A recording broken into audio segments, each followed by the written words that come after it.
Je serai arrêté pour quel motif, pour quelle infraction, pour quelle faute commise. Je n'ai jamais été interpellé pour une quelconque cause. Je ne suis donc pas aux arrêts, je suis un homme libre, je fais mon travail, je suis dans mon bureau. Et si quelqu'un a besoin d'un éclaircissement, si quelqu'un a un chef d'accusation contre moi, je suis disponible. Vous avez suspendu les conseillers techniques alors que vous êtes vous-même aussi impliqué, selon la vidéo qui circule sur les réseaux sociaux, dans la bagarre. Certains observateurs pensent que c'est un règlement des comptes. Non, d'abord, il n'y a pas eu de bagarre. Je crois qu'il faut corriger les choses. Il n'y a eu aucune bagarre, première chose. Deuxième chose, je ne suis nullement impliqué suivant votre vidéo, la vidéo dont vous parlez, parce que si vous regardez la vidéo, moi aussi je l'ai regardé.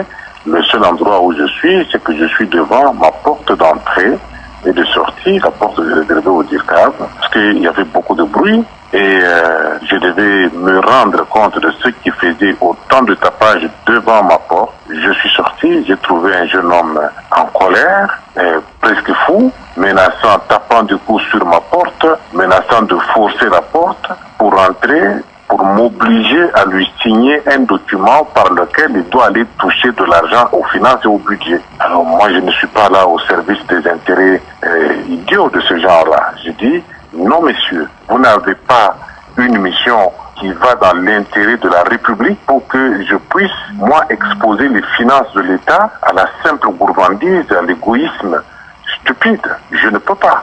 Pour rien au monde, je ne le ferai jamais. Alors c'était ça, et j'ai déchiré devant lui l'ordre de mission que j'avais déjà signé parce qu'il m'était dit que c'était juste pour l'aider à obtenir un visa.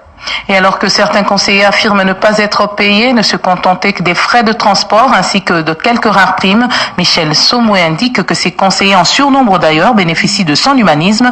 Ils ont été nommés à son insu et que l'argent de la primature ne permet pas de payer tous ces conseillers qui sont près de 800. On l'écoute. Ce ne sont même pas des primes qu'ils reçoivent. Ces conseillers qui disent qu'ils ne sont pas payés, ils reçoivent des primes. Ce ne sont même pas des primes, c'est un geste humanitaire que le directeur du cabinet a estimé logique parce que ces gens-là, ils ont été nommés par le Premier ministre, ils sont venus au cabinet, mais ils sont en surnombre. L'enveloppe budgétaire qui doit nous servir de rémunération n'a pas changé, mais elle n'est pas capable de supporter un tel surnombre des membres de cabinet.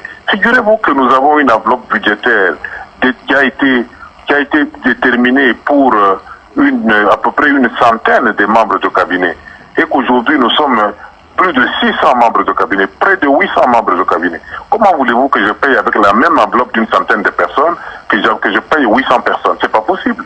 Alors, il fallait être humanitaire en attendant que le ministère du Budget reconnaisse ce décret-là, en tant que le ministère du Budget nous reconnaisse, nous mécanise, si vous voulez, les différents membres de cabinet qui sont là pour que chacun reçoive son salaire, ce qui implique qu'il faut modifier le budget de rémunération de la primature, et il ne faut pas la modifier en termes simples. Il s'agit de tripler le budget, s'il vous plaît. Il faut tripler le budget de la primature pour que je sois en mesure de payer tous ces gens-là, qui ont été nommés sans mon concours, qui ont été nommés sans mon conseil. Qu'est-ce que vous voulez que je fasse? Michel Somoué, directeur de cabinet du Premier ministre Bruno Tshibala, je vous le rappelle, il est l'invité de la rédaction. Il a été